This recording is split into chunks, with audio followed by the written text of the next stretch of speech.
Phoenix Books presents Meeting of Minds, Volume 2.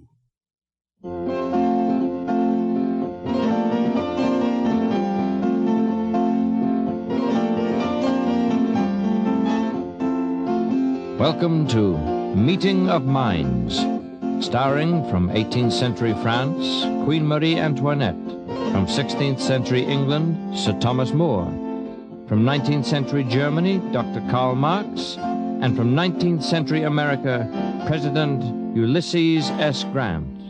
And now, your host, Steve Allen.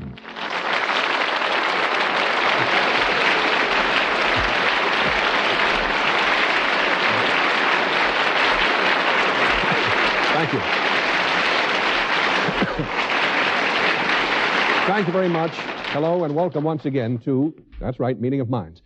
Our first guest is a gentleman whose picture you see every so often, if you're lucky enough to handle any $50 bills anyway.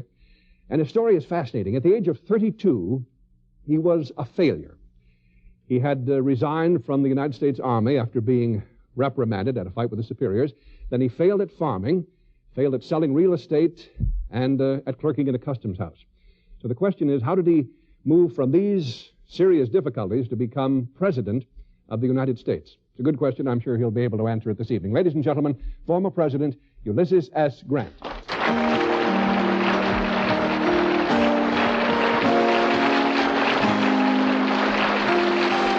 evening, Mr. President. Good evening, Alan. Great pleasure indeed, sir, to have you with us.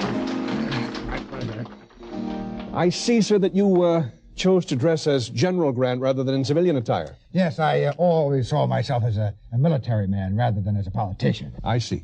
Well, now, Mr. President, we've already mentioned your repeated failure in civilian life, and I understand that you plan to tell us of your difficulties in the military career. And then a third factor, sir, as you know, is that you made a good many enemies during and after the Civil War. Now, those are really three strikes. How in the world, then, were you ever elected president? Seems to me there are two main reasons. You see, the process by which we Americans elect our president has nothing to do with finding the best man in the country. Oh, really? Now, if it were true that the most noble, the best educated, the most dedicated, most intelligent man were always elected president, I'm afraid very few of those who have been president would have qualified. Then, of course, the other reason is that the North had won the Civil War, and I represented the Union cause. So the people really weren't voting for me. You see, they didn't know me that well. In a sense, they were voting for themselves. I see what you mean. Well, thank you, Mr. President. Our next guest is one of the most fascinating women in all history. Her enemies described her as frivolous, vain. She was even called a Sample complete.